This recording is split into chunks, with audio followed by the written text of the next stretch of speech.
recommendation. Okay. Hey Don, how you doing?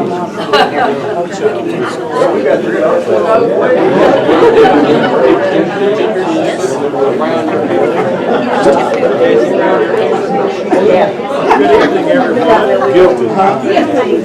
Good evening. We're glad to have you here. Clearly, you all were not going to a Robert Burns dinner tonight, and you didn't have haggis for supper at that event, so this is going to be more interesting than a Robert Burns night dinner, I think, though. A couple of things that I will mention is the Historical Society does have memberships, and we would invite you to become a member. $25 for the year. That money helps us with various projects. It helps us to provide a modest stipend for our speakers and defraying some of their expenses to come and from out of town. And so there are forms on the back table by the door. Pick one up as you leave and fill that out. Also, I want to mention that next month we have Quentin Jones coming to speak. Quentin is a park guide at Mammoth Cave National Park, and he has been researching the Bransford family and their involvement in Mammoth Cave National Park. And this program is about their tradition of hospitality at the Bransford Summer Resort during the years and over the generations that that family has been involved with Mammoth Cave. So I think that'll be fascinating. That will be on the 4th Thursday evening of February at 6 o'clock. So know that you're welcome for that. Looking at the crowd, I realize there's no need to introduce Jesse Reed Brown. Everyone here knows it.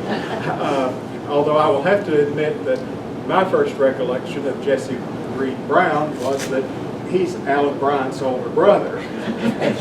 And he showed cattle at 4-H and FFA and did all sorts of things out in the Greiderville community.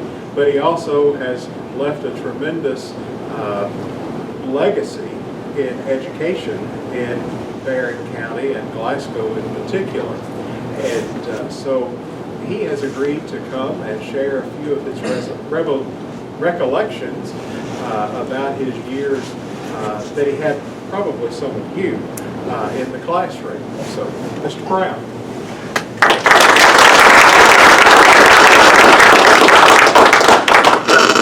Not only, there's several of them here that I shared faculty duties with, so I appreciate that.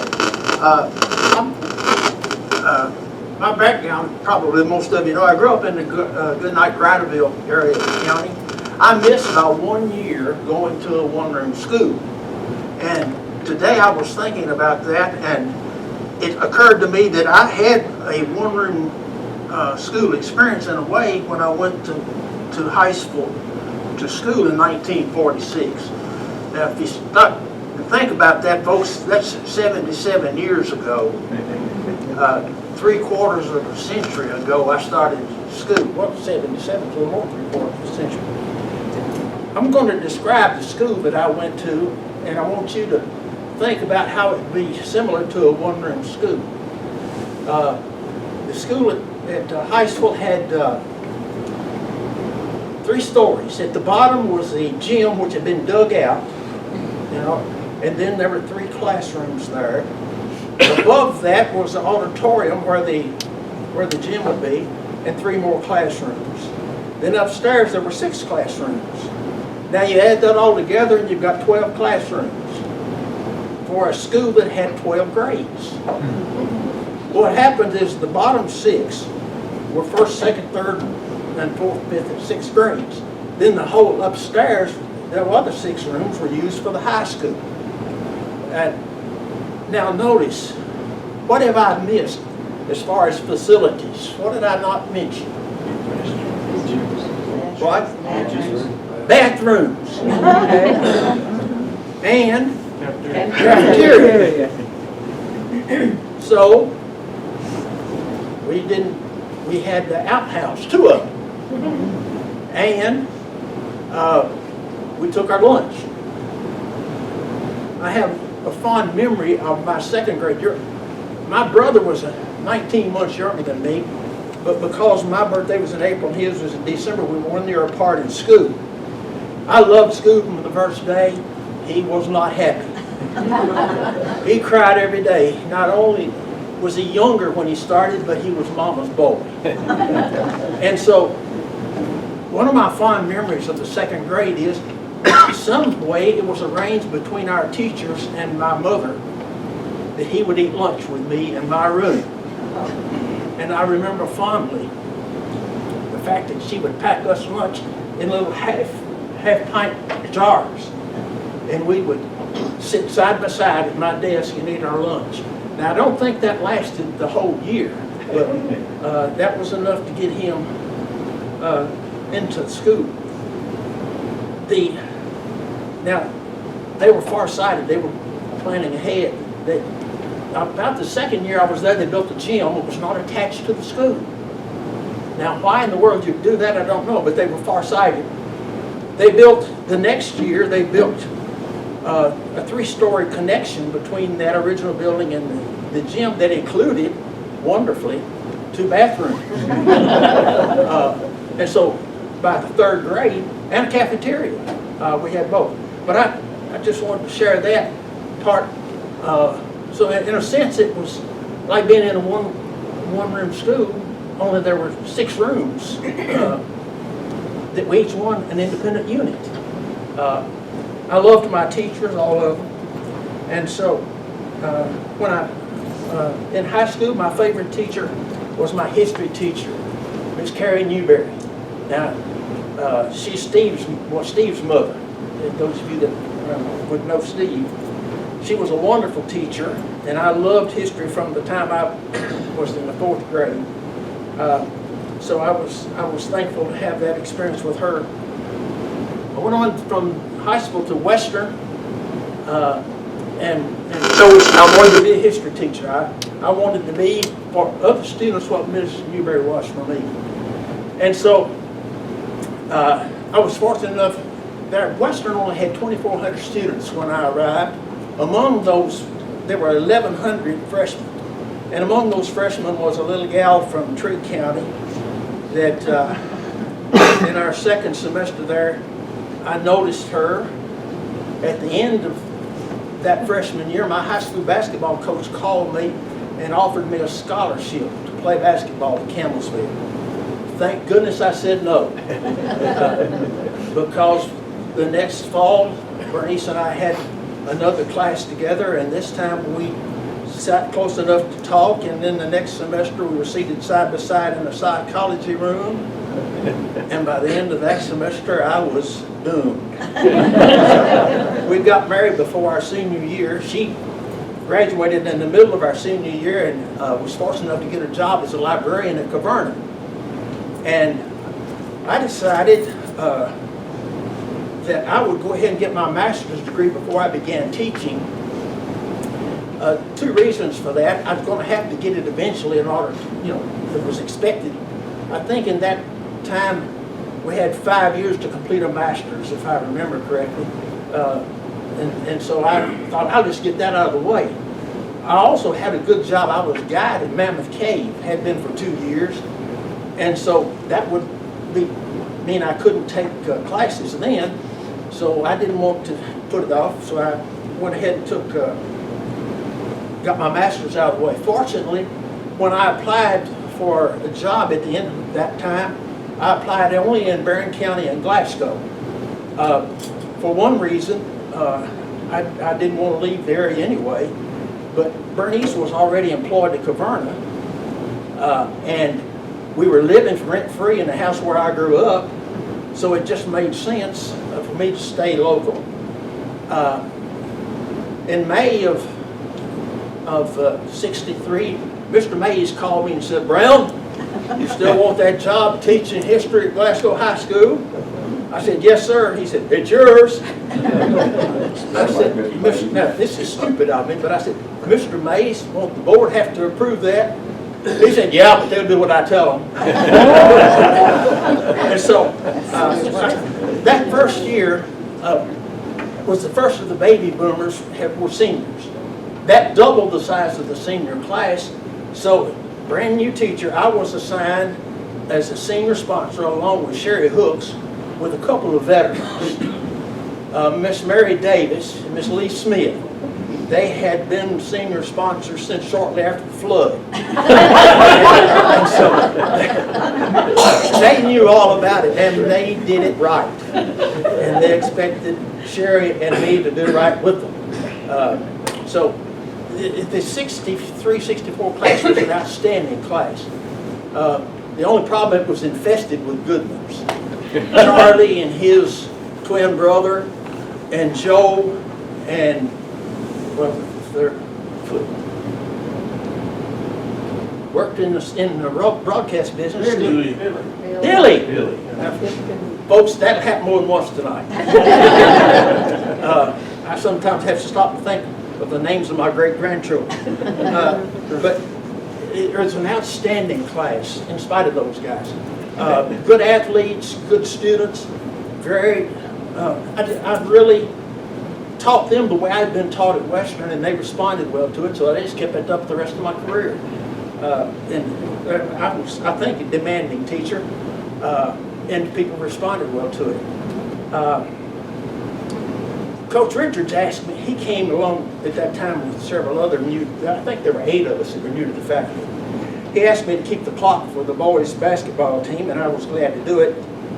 They'd run into a problem.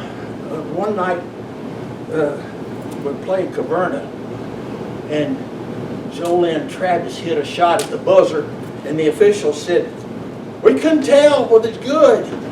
I had my hand on the buzzer and felt it. I knew it wasn't good. And so I said, "No, it wasn't good."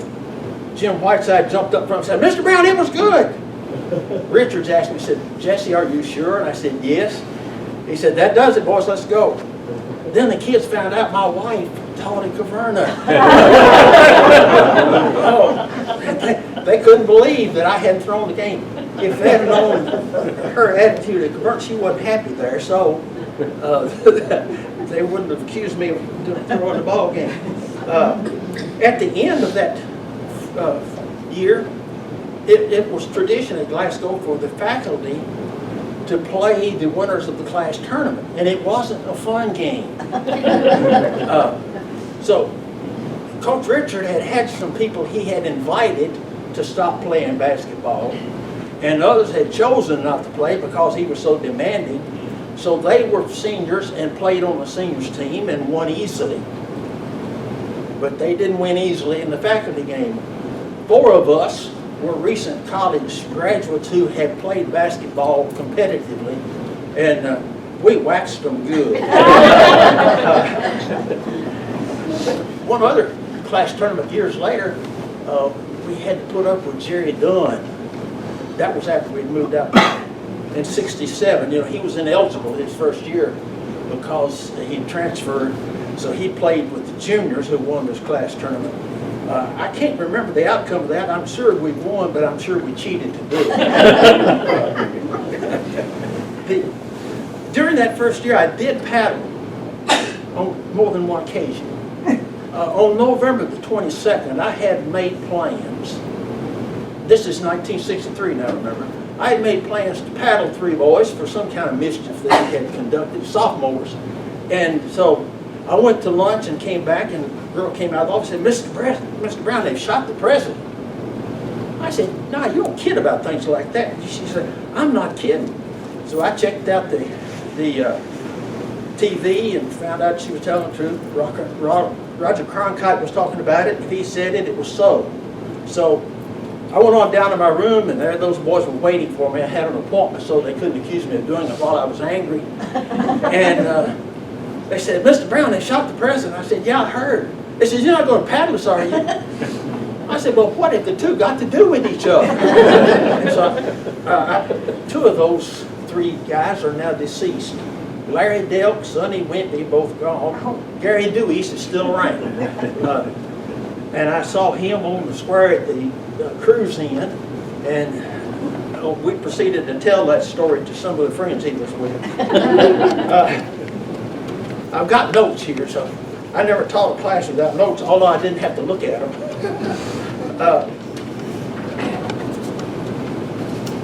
At my second year at Glasgow High School, now folks, this is, I think, the most significant thing that happened during my entire career at Glasgow High School. That 1963-64 was the year of the desegregation of Glasgow schools. And I think, I look back on that with the greatest of pride. Not personal pride, but community pride. Let me give you a little background here. This is personal stuff. I grew up, my parents never used the N-word. I was told to address people of color. We had tenant farmers and other neighbors. I called them, the adults, aunt and uncle, which is the same thing I called my white neighbors. And so I was thankful that I had grown up with a different attitude than many of my peers did. And I'm not talking about faculty, I'm talking about my general peers in the society. I also had the pleasure of playing in the first basketball game in this area between a black and white school. My senior year, my coach was a fine Christian fellow. It was the first year that black schools were allowed to compete in the KHSAA. And so he scheduled a game with Bunch, at Bunch. I never will forget when we were there. You know, you're familiar with the Bunch facility, I'm sure. All the seats were on one side of the gym. And I remember warming up, looking up and down toward the stage. Every place, every space, every face was black. And up here, every face was white. We won the ball game, I think, 56-54. It was a very closely officiated game. We had absolutely no trouble on the floor, but I think the officials were afraid there would be some, and so they called it very close. When that game was over, Mr. Twyman, Mr. Heron, and the coach, I can't remember his name, came to our, nowadays the teams line up and go by and pretend to shake hands or something. They came to our dressing room and congratulated us on our victory. A really class move. 2 years later, no, 3 years later, I guess it was, 1961, well, by the way, that year in the district tournament, there were 8 teams, 4 county schools, 2 Glasgow schools, and 2 Allen County schools. Glasgow High School and Bunch played in that game. Glasgow won. I don't think it was the first round, it may have been, but anyway. In 1961, Bunch won the regional tournament. And one of the things that stands out, Bernice and I were engaged at the time, we were at Bowling Green in school.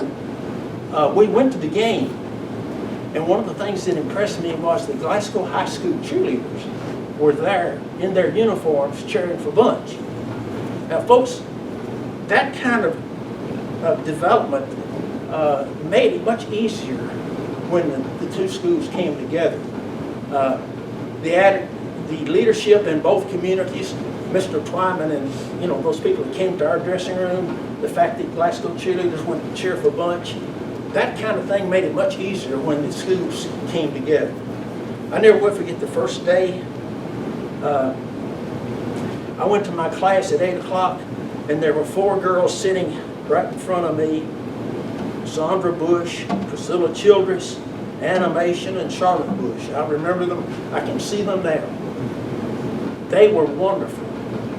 And I thought, here they are, I guess 15 years old, having to come into a new school where they were wonderful. I still remember them fondly. I remember sitting in the back of the room with my neighbor, James Brown, who is now my neighbor out in the country.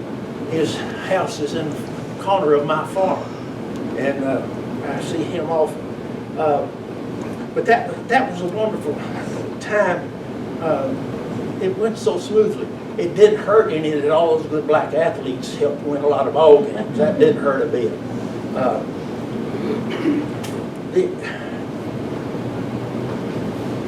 I didn't mention something the first year I want to go back to. In March of 1964, I got a message that said Mr. Mays wanted to see me in his office. Now, you folks who are teachers know what happens in March of the school year. When you're called to the superintendent's office, it's a time for fear and trembling. I thought I'd been doing a good job. I walked in and Edna Helen told me to go on back. I went in, he said, "Brown, give me $1. We got a pool on the state tournament." I gave him $1 and was thrilled. I drew Seneca. They won. The next year, he called me over. I wasn't apprehensive this time. I went in and gave him my $1 and drew Breckenridge County. Butch Beard. I thought, oh, I've got it going again. We were in Cadiz visiting Bernice's parents, and I listened to the afternoon game at the state tournament. Breckenridge County was behind Hazard 10 points, and Butch Beard had fouled out. I thought, well, I'm not winning this year. But they came back, won, and won that night. I won again. The next year, Mr. Mays did not call me. I've often wondered whether it was the fact that I had won twice in a row, or was it the fact that we had moved to Columbia Avenue. Either way, he didn't call me. Well, when we got to Columbia Avenue, Mr. Bradford was the new principal.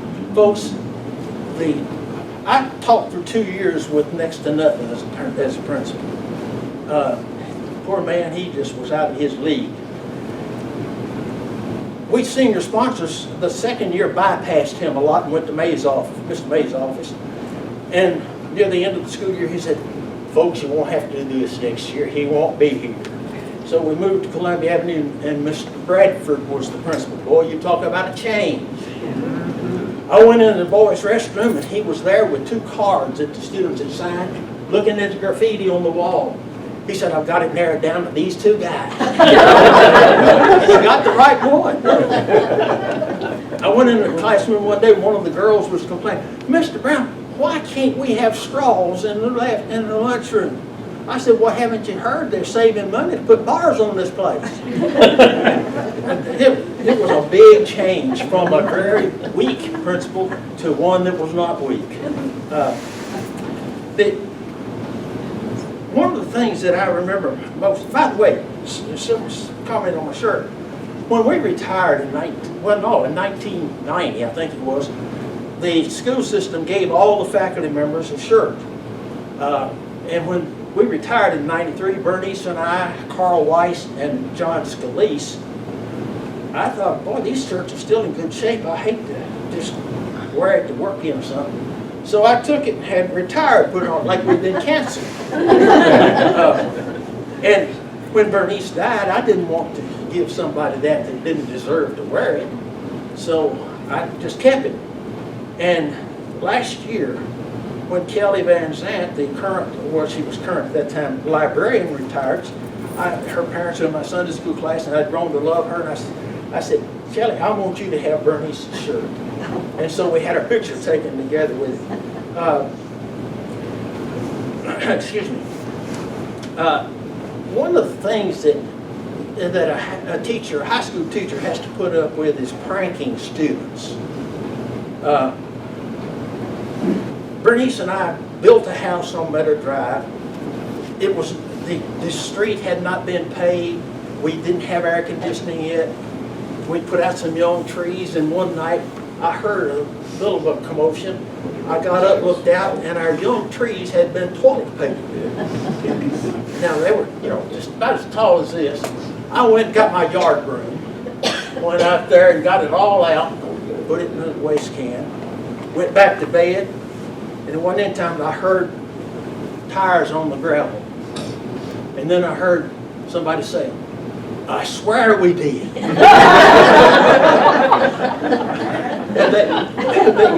I don't know whether they ever got their friends to believe them or not. One day, on Halloween, I would stay out in the yard with a gun. And I wouldn't have shot anybody, even though I did have rock salt in the shells. But one night, these guys, they couldn't get to it that night, so the next night I was at a ball game. I was in charge of the press room stands at football game. Bernice called me and says, Reed, my close friends and my wife called me Reed. So she said, Reed, they've egged the house. So by halftime, I knew who they were. She described the car, and I told some people, and I said, oh, that's so-and-so and so-and-so. I won't use their names, but, well, I will too. One of them burned coffee, and the other was Williams. What was his name? Clifton Williams. So I found them out by halftime. I said, guys, you egged my house. Be there in the morning at 8 o'clock to clean it up, or I will report you to the police. They were there. Frank Terry Ryherd came, he heard about it, and took pictures of it. Since my wife died, Mary Coffey called me. He said, Mr. Brown, you still have that picture of me cleaning up your roof? I said, yes. He said, I'd like to have a copy of it. It's amazing how former students who've been in trouble tend to wear it as a badge of honor when they get older. I didn't tell you this, the first year I taught, David Pettigo, and I use his name because he told other people about it. David Pettigo was failing my class almost intentionally. He was doing nothing. And Mr. Martin insisted that I give him an opportunity to pass. I said, okay, I'll give him a test. If he passes it, I'll pass him. If he doesn't, he fails. Well, he came in. I scheduled it on Saturday morning, so he'd have to make it. He came in with his friend Jimmy Ream with him. And Jimmy said, I helped him study all night. And I said, well, that's the blind leading the blind. And I ran into Jimmy on the square at this most recent cruise, and he was telling the same story there too. So I don't mind reading.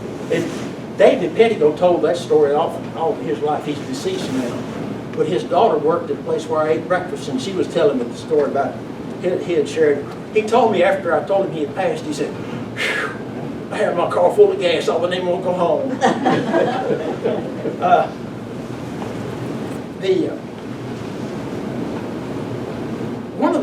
One of the things I really enjoyed, I have a farm. It's leased now and I don't have to get help anymore. Keith lives out there. I enjoyed having people work for me on the farm. I've talked to several people here tonight. I see people and they remind me of that. Chris Stonerock's here tonight.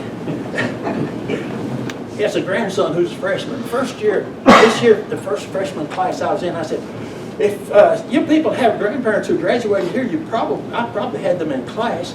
And his grandson says, well, my granddad is 69 years old. And I said, well, young man, I have former students who are 78 years old. And I said, who is your granddad? He said, Chris Stonerock. I said, not only did I have him in class, he used to help me work on the farm. And that brings me to another story. Chris and I were talking about this earlier. We'd been pulling the weeds out. It had been wet, and we couldn't get the tobacco plowed, so we had to pull the weeds out of it. And we'd been over about an acre, he and I and Joe David Myers, and we can't remember the third guy. But we finished up, and they flopped down in the little farm road along beside the patch. And Joe David started saying, oh, oh, oh. I said, what's wrong? He said, I'm laying on a thistle. And I said, well, why don't you move? He said, I'm too tired. That's the truth, isn't it?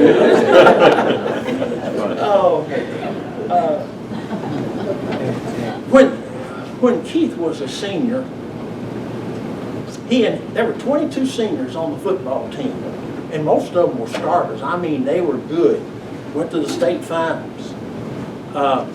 And after the season, late in the year, about graduation, close to graduation, they said, Mr. Brown, would you cook a pig if we got one?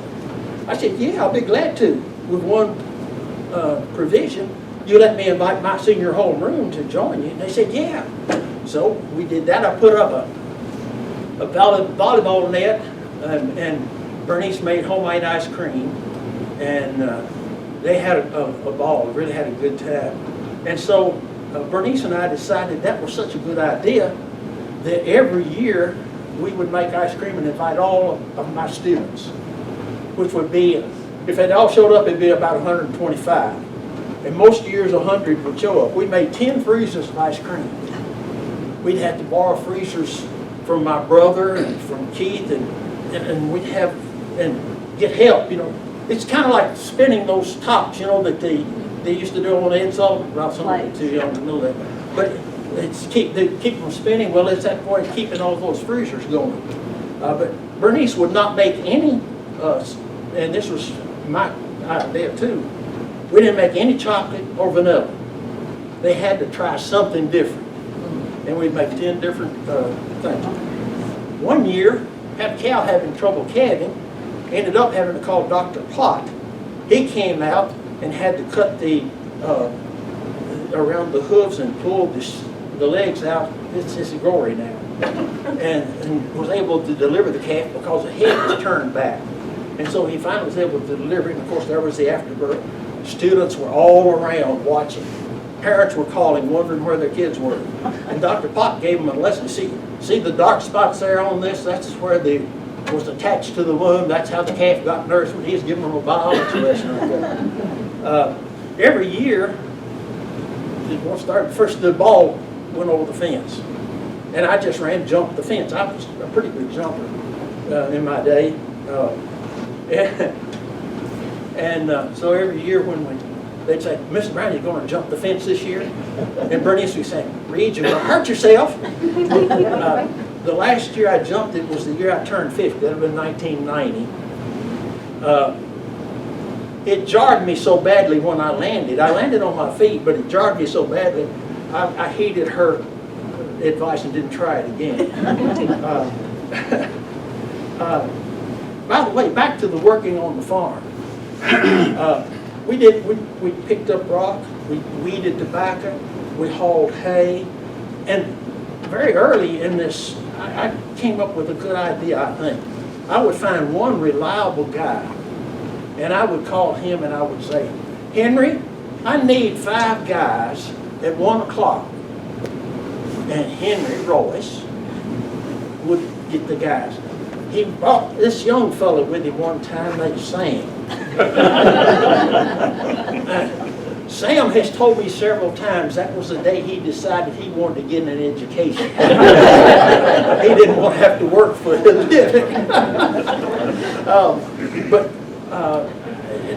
It was so good. And I went to a celebration of Coy Meadows' birthday last Saturday, some of his former athletes, and I can't remember how many of them said something about working on the farm with me. I'm not sure I could get anybody to do that out of this crew.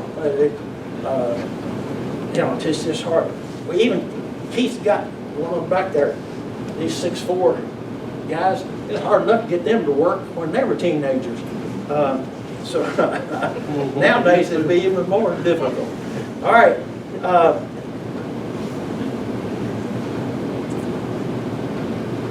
Let me see if I can. Oh, one thing I want to mention. After Jimmy Simmons retired, let me know when the time. I don't want to run everybody down, but Jimmy Simmons took classes to Frankfurt when he was teaching political science. I took over that, and we'd go to eat at the Shoney's on the hill there in Frankfurt. And I would tell the kids, I said, now make sure you leave a tip. If you have trouble figuring it, you let me know and I'll help you. Then at about the time everything was lining up, I'd say, folks, don't forget your tip, loud enough for the help to hear it. The last year I went in and I said, I have a group of high school students out here. Can you accommodate them? And they said, where are you from? I said, Glasgow. They said, we can always accommodate your students. Another story along that same line, I would not allow them to go wearing their sneakers and Red Wing boots and jeans and all that. I said, dress nicely, collared shirts, so forth. We were standing in the hall where the First Lady's gowns are, and here went this bunch of boss, and Danny Pettigo, younger Danny Pettigo, elbowed me and says, Mr. Brown, I'm glad you didn't let us come looking like that. So, I was always pleased. Well, a couple of graduations that I want to mention. One, we were having trouble. Now remember, Miss Davis and Miss Smith has set a standard. We expected our students to do things right. One graduation, we were having all kinds of trouble getting them to march in properly and recede properly. So finally, we put our heads together with the principal, I don't remember who it was at that time, and we decided there will be no recession. And we announced to them, due to your lack of cooperation, there will be no recession. When the prayer is said, it's over. Well, when the prayer was said, they did the most marvelous recessional you've ever seen without music. They did exactly what we wanted them to. The other memorable graduation, the choir got up to sing, and the conductor was not there. And John Starr was conducting. And one of the mothers in the crowd noticed that, and that her daughter was not there. So she grabbed her younger daughter and went storming out. The last I heard, that marriage had been successful. That probably would get somebody in trouble nowadays. Let me talk about my time. How much is the time? I don't want to. I'm sorry? Okay, 20 minutes. Oh, good. Well, let me, just a little bit about my time teaching at Western. I loved teaching at Western. I really enjoyed it. I had some non-traditional students that I really enjoyed, like Grace Hyde, Mr. and Mrs. Elmelinger. Their son's a surgeon. I don't remember their names. They took my class just because they wanted to at different times. And they didn't do it together. I had rules that, I thought were reasonable. Obviously, you don't teach. That's a rule. I asked them not to, if they would turn off their phones. This was in the 90s. I said, turn off your phones, please. If you have a need to keep your phone on, just let me know. So one woman came in and they said, Mr. Brown, my child is sick and I'd like to stay in touch with my babysitter. And I said, that's fine, just thank you for telling me. Well, I was in the middle of my lecture and all of a sudden, answer your phone, stupid! Answer your phone, stupid! That was her ringtone.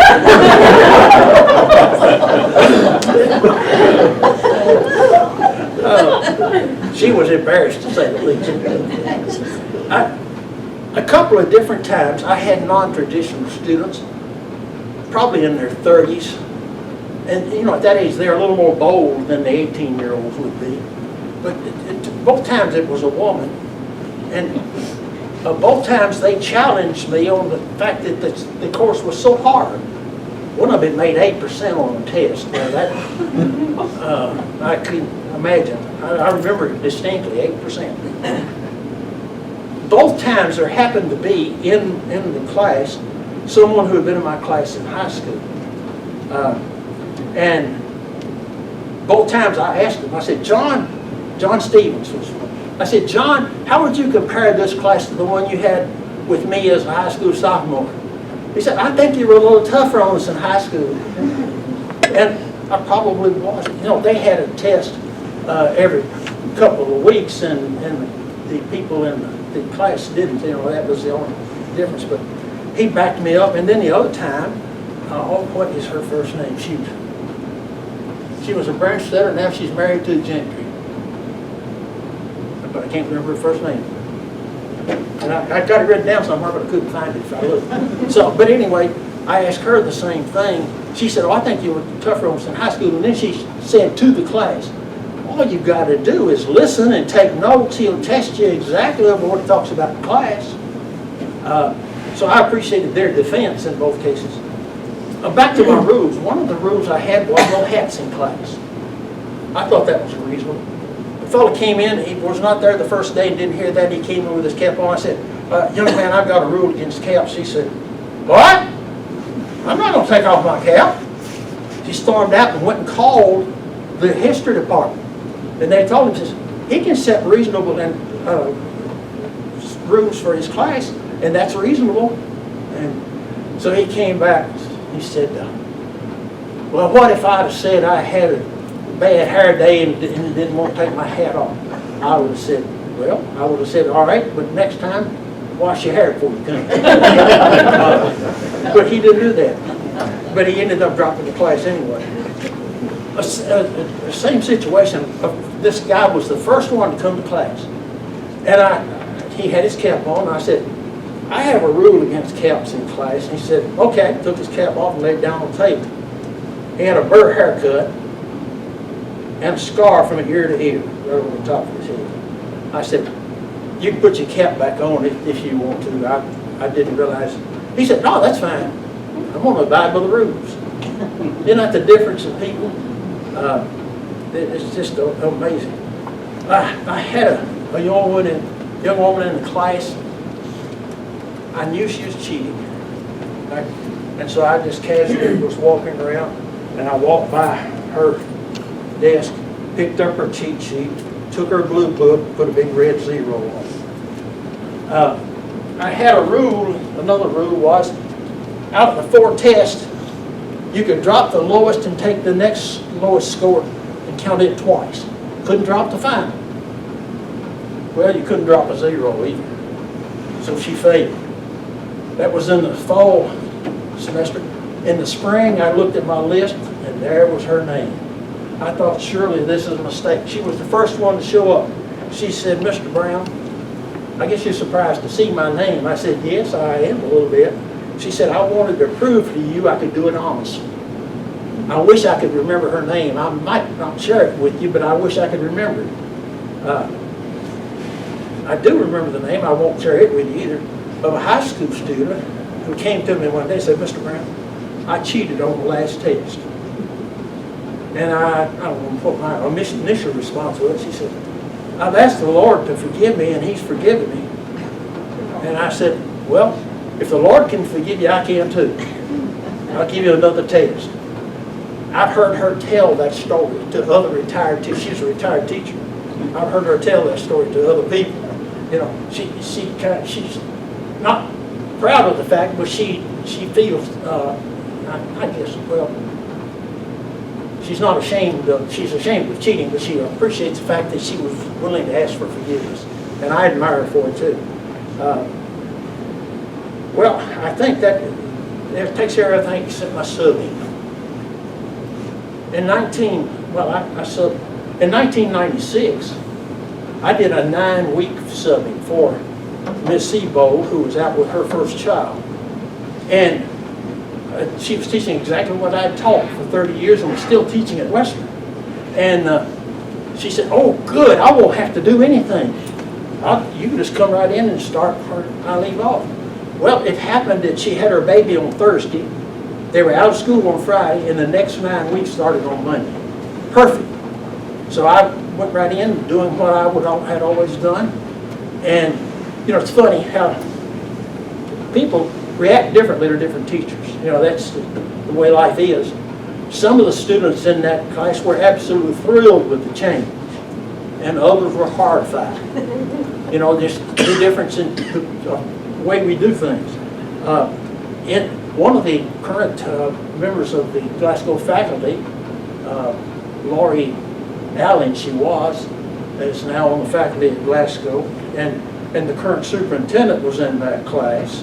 So, and Joanna Peterson, Dr. Peterson's daughter, was in that class. And several others.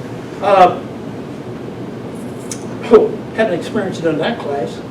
I was born on Hitler's birthday. I used to tell students that. They had a big celebration in Berlin the day I was born in 1940. The war was going well, and Hitler turned 51. Some of my students said, you've ruined my birthday by telling me it was on Hitler's birthday. But anyway, during that 1996 class, we were talking about the end of World War II, and I said, Hitler committed suicide 10 days after his birthday. And then it dawned on me. I was 56 years and 10 days old when I said that. I told him, I said, that's exactly where I am today, but I am not going to commit suicide. But I thought that was ironic. Back to the subbing. Since 2008, I have been pretty much steady subbing. I love being with the students still. I really enjoy, nowadays with the Chromebooks, that's a little computer. For those of you that are not familiar with that, the teachers make an assignment on there, and I just tell them to open it up and so forth. And so that works out real well, and I really enjoy it. But early in my subbing days, when we were still in the original Columbia Avenue building, I left my room one day briefly, and I came back and the door was locked. And glass door there, and I stood and looked through it for a while with a smile on my face, I'm sure. And finally, this little guy, freshman, came up all the way around the room, opened the door for me. I went in, I said, Andrew, I hope you would have done that for any sub, not just your great uncle. Years later, I found out that one of his buddies, sitting on the other side of the door, room near the door, was the one who locked the door. He's with us tonight. He's married to my granddaughter.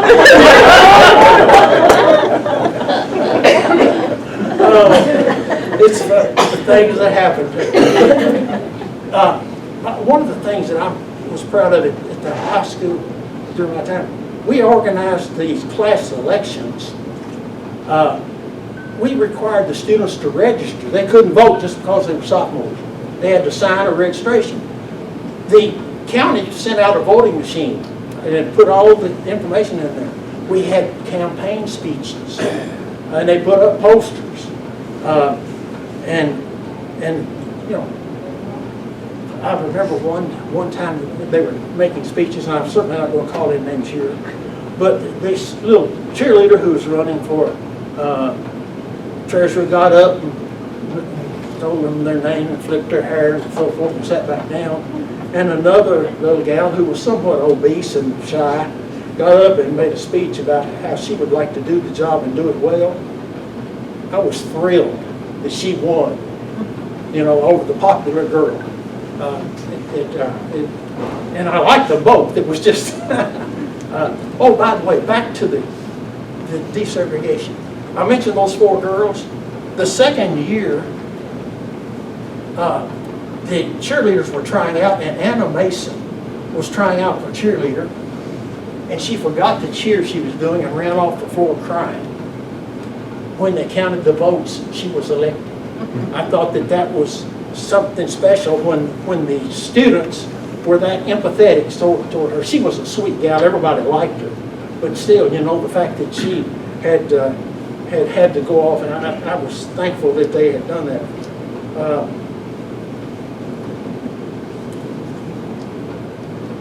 One of the highlights of mine, Tracy Branstetter Jenkins. That's the girl that I can't remember her name, Tracy. But there are a lot of things that I'm thankful for. One more thing. The last time I was participating in anything here, as far as the program is concerned, we had a murder mystery. And I was the undertaker, so I was up there. And this guy, this tall and maybe 300 pounds, walked up and says, I was hoping I'd see you. You gave me an F in my freshman history class. My usual response to that, I didn't give it to you, you earned it, but I didn't want to challenge him. I could tell he wasn't angry, but still, I said, well, how'd things work out for you? He said, well, good, I got my degree. I said, good, what in? He said, history. I said, well, am I safe in saying that I woke you up? He said, you sure did. Oh, man. I was asked if I'd do a program here a couple, 3 years ago, and I said, no, I don't want to blow on horn, toot on horn. And then last spring, one of the students at the high school now, sophomore, nominated me for Hometown Hero. And then I was fortunate enough to be elected into the Teachers Hall of Fame. And I told them in the meeting, I said, well, my horn has been tooted enough lately that I won't feel embarrassed to say to do a program. So it's been a pleasure to do it. One of the highlights of my teaching career, the class of 21 asked me if I'd speak at baccalaureate. That's, I think, the greatest honor I was ever given as a teacher. You know, I taught about religion. You can't, but that's another story I've got to tell back to my Western days. We had evaluations. I got, and these two evaluations were in the same class. One fellow, I could tell by the writing, it was a guy. One fellow said, if I'd wanted a religion class, I'd have signed up for one. Well, folks, you can't teach history without talking about religions, especially during the time of the Protestant Reformation and all the wars fought over there. Then you can go back to the Crusades, and religion's just in there. But in the same class, another fellow who I think I knew, good family connection, said, I've been in church and Sunday school all my life, and I've learned more about the history of my religion than I have in all that time. Notice he said history. There's a difference between what you learn in Sunday school and history that was taught in school. But back to the baccalaureate. It was just a thrill for me to be able to share my Christian faith by telling them exactly what I believed rather than what I had taught about what Christians believe. I always identified myself before a class. I'd say I'm a Protestant, a Christian Protestant Baptist. That's about as specific as I can get. But in those early days, the only people that I could have offended would be maybe a Catholic or two here or there, and a few people from other denominations. Even some Baptists would have disagreed with me. Nowadays, the religious. Oh, by the way, I had both of this.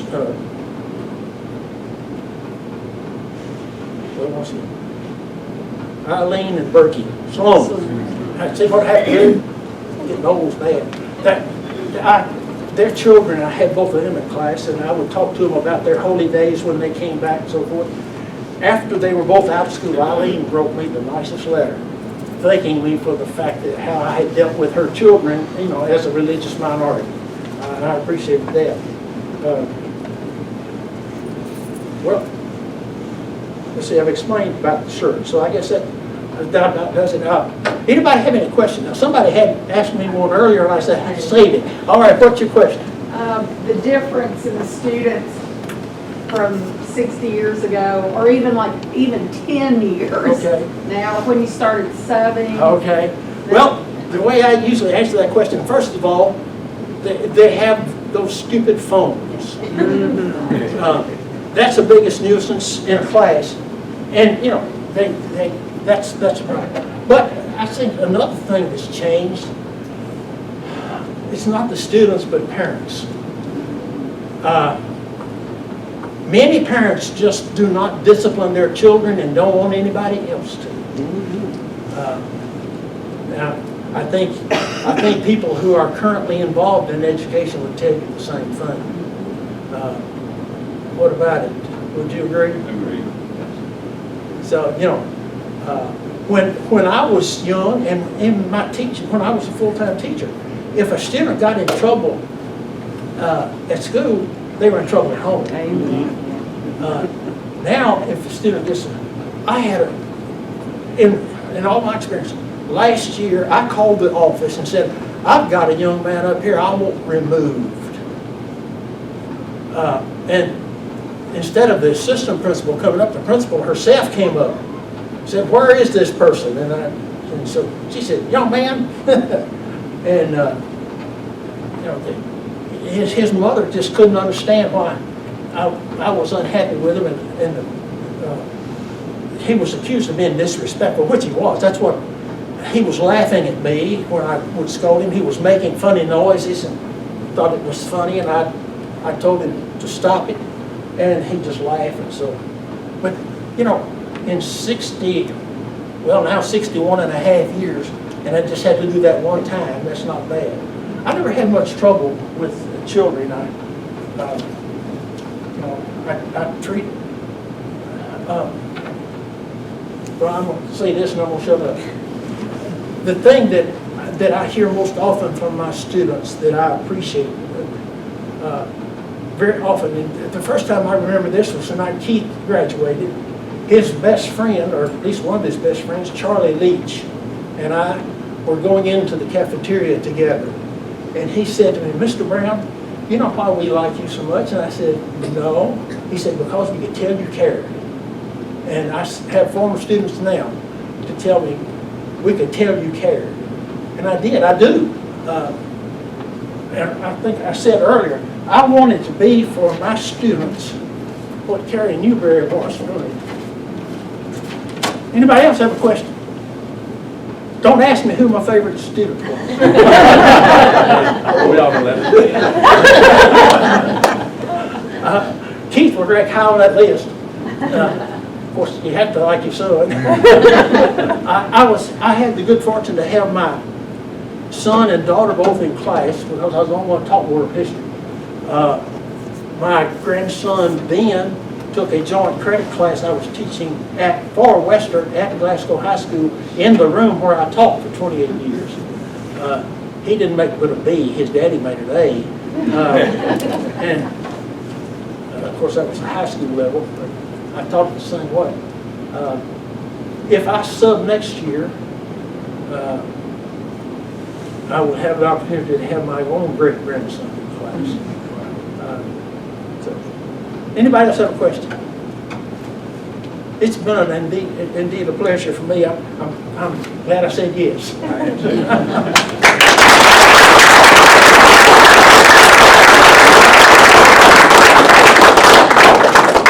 I think we all know why he's in the Kentucky Teacher Hall of Fame. And, thank you so much for that fabulous program. And thank you all for coming. And we'll hope to see you next month for Thursday.